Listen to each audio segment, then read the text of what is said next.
السلام علیکم، میں ہوں سارہ حمیر اور بائی پروفیشن کلینکل سائیکالوجسٹ ہوں۔ میری ان تمام ویڈیوز کا مقصد سوسائٹی میں ہیلپ اور اویئرنیس دینا ہے تاکہ بہت سارے لوگ گھر بیٹھے اپنے مسائل حل کر سکیں۔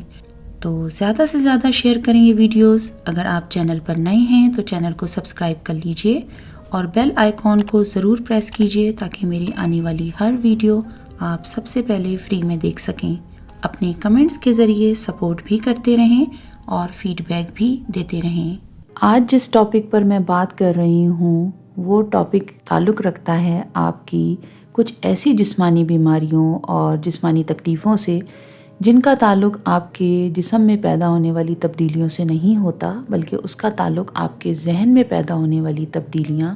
ذہن میں بننے والی ٹینشن، اسٹریس اور جو کچھ آپ کے انوائرمنٹ میں ہو رہا ہے اور اس کی وجہ سے جو آپ کا ذہن متاثر ہو رہا ہے، اس کے بعد کچھ ایسی تبدیلیاں جسم میں آنی شروع ہوتی ہیں جو کہ بیماری کا باعث بن رہی ہوتی ہیں، بیماری کہلا رہی ہوتی ہیں۔ ہمارے ہاں چونکہ پھر میں یہ کہوں گی کہ نہیں ہے، بالکل بھی کانسیپٹ ہی نہیں ہے نفسیاتی بیماریوں کے بارے میں، ذہنی بیماریوں کے بارے میں۔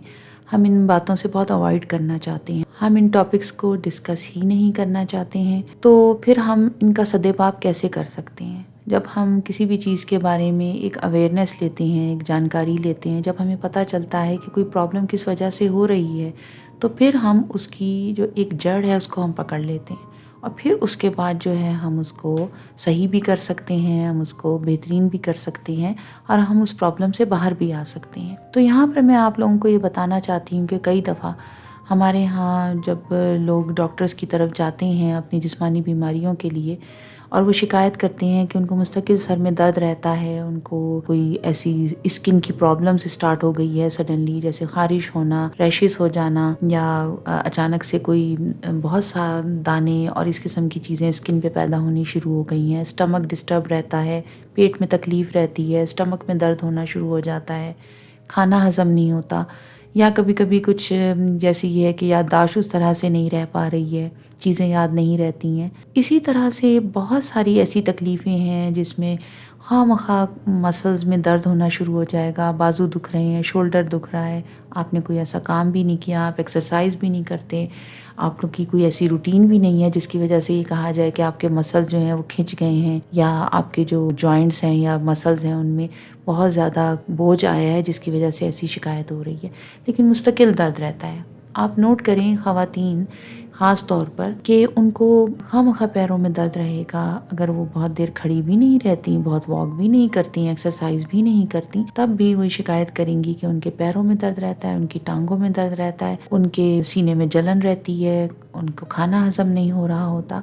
اور اسی طریقے سے پیٹ کی بھی مختلف قسم کی تکالیف پیدا ہوتی رہتی ہیں۔ اور اس کے لیے پھر وہ یہی سوچ رہی ہوتی ہیں کہ اس کے لیے کیا کیا جائے، ڈاکٹرز کے پاس جایا جائے، یا کیا میں ایسے پرہیز کروں یا میں کچھ ایسا کھاؤں، لیکن اس کی جو روٹ کاز ہے، اس کی جو جڑ ہے وہ ہے ذہنی طور پر پریشانی۔ اس کی جو وجوہات ہیں وہ ہیں نفسیاتی، ذہنی اور جذباتی طور پر آپ کا ذہن کا متاثر ہونا۔ آپ کی روٹین اس طرح کی ہے، آپ ایسے اسٹریس میں رہتی ہیں، آپ کی نیند پوری نہیں ہوتی،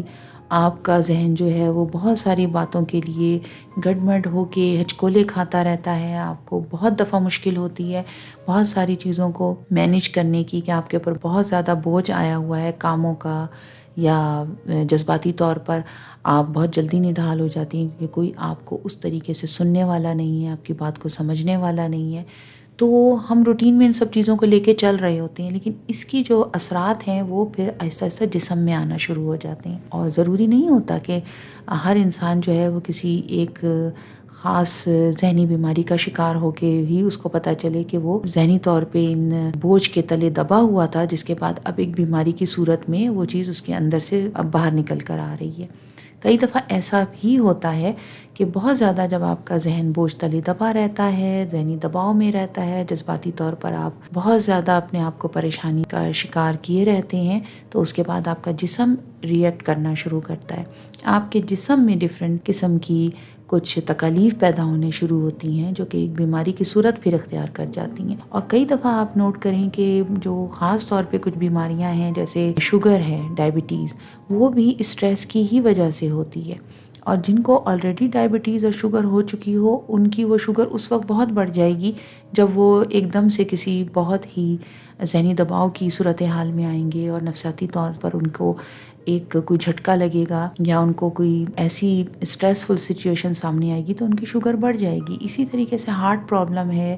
کوئی سڈن نیوز ایسی ہونے کی وجہ سے آپ کے جسم پر فوری طور پہ اس کا اثر آتا ہے. ہائی بلڈ پریشر بھی کچھ لوگوں کا اسی لیے رہنے لگ جاتا ہے زیادہ، اور پھر وہ باقاعدہ ایک بیماری کی صورت اختیار کر جاتا ہے کہ آپ مستقل اسٹریس میں رہتے ہیں، آپ مستقل اسٹریس میں رہتی ہیں، آپ کی نیند متاثر ہے، آپ کا آرام کا جو ایک سلسلہ ہے وہ اس طرح کا نہیں ہے، اور آپ اپنے آپ کو ذہنی طور پر فریش نہیں کر پا رہے ہیں. تو آپ کا جسم جو ہے وہ اس طرح کی تکالیف کو سامنے لا کر بتا رہا ہے کہ یہ چیزیں کہیں نہ کہیں اثر کر رہی ہیں. تو ان باتوں کو سمجھنا بھی بہت ضروری ہے کہ جب آپ کو ایسی جسمانی تکالیف شروع ہوں جس کا جسمانی طور پر میڈیکل میں جب آپ جائیں ٹیسٹ کرائیں اور وہاں پر کوئی ایسا سراغ نہ ملے، کوئی ایسا کلو نہ ملے، کہیں پہ بھی ڈائگنوسس کے لیے ڈاکٹر کو یہ چیز نہ پتہ چلے کہ آپ کا بلڈ پریشر ہائی کیوں ہو گیا تھا، یا آپ کو چکر کیوں آنے شروع ہو گئے تھے، اور یا آپ کا اسٹمک کیوں مستقل ڈسٹرب رہتا ہے، یا آپ کو جو اسکن کی تکالیف ہو رہی ہیں وہ ایک دم سے کیوں اتنی زیادہ ہو رہی ہیں، بڑھ رہی ہیں، اس کی کوئی میڈیکل ریزن سامنے نہیں آ رہی، تو اس کی جو ریزن ہے، اس کی جو وجوہات ہیں وہ نفسیاتی ہیں، اس کی جو وجوہات ہیں وہ جذباتی ہیں، اس کی وجوہات جو ہیں وہ ذہنی طور پر آپ کا جو ہے ذہنی دباؤ میں رہنا اور متاثر ہونا ہے. تو جب آپ کو یہ بات کا پتہ چل جائے گا کہ ہاں یہ چیز مجھے اس وجہ سے ہو رہی ہے، اپنی روزمرہ کی روٹین میں اپنے آپ کو جج کریں، اپنے آپ کو جانچیں، اپنے آپ کو پہچانیں. اگر آپ کو اس طرح کی جسمانی تکالیف ہو رہی ہیں تو اس کی میڈیکل ریزن نہیں ہے، اس کی جسمانی طور پر کوئی ایسی وجوہات نہیں ہیں، تو اس بات کو سمجھیں، اس بات کو اپنے ذہن میں لے کر آئیں کہ یہ اس کی وجوہات ذہنی ہیں، اور اپنی روٹین کو دیکھیں، اپنے معاملات کو دیکھیں، اپنی جو آپ کا سلسلہ ہے چیزوں کو آبزرو کرنے کا، پرسیو کرنے کا، سہنے کا، اس میں تبدیلی لے کر آئیں. تو آپ کو پتہ چلے گا کہ جب ذہنی طور پر آپ اپنے آپ کو ان چیزوں میں مینیج کرنا شروع کریں گے تو اس کے بعد آپ کی جو وہ جسمانی تکالیف جو ہو رہی تھی، بیماری کی صورت میں سامنے آ رہی تھیں، وہ آہستہ آہستہ ختم ہونی شروع ہو جائیں گی. اور آپ کو یہ لگے گا کہ یہ جس چیز کے لیے آپ بہت عرصے تک ڈاکٹر سے رجوع کرتے رہے یا چاہتے رہے کہ ٹیسٹ ہوں، پتہ چلے کہ کیوں ہو رہا ہے، اس کی وجوہات ایکچولی جسمانی نہیں بلکہ ذہنی اور نفسیاتی طور پر تھیں. اور اس طرح کی جو یہ سب تکالیف ہوتی ہیں جسمانی طور پر، ان کا باعث جو ہے، ان کی جو روٹ کاز ہے وہ نفسیاتی ہوتی ہے، ان کو کہا جاتا ہے سائیکوسومیٹک ڈس آرڈر. تو اس پر کام کریں، اپنے ارد گرد لوگوں کو دیکھیں، ان کو بھی اگر کوئی اس طرح کی شکایت ہو رہی ہے ان کو بھی اویئرنیس دیں، ان کو بھی بتائیں تاکہ وہ اپنے آپ کو اس تکلیف سے باہر نکال سکیں. Thank you for listening.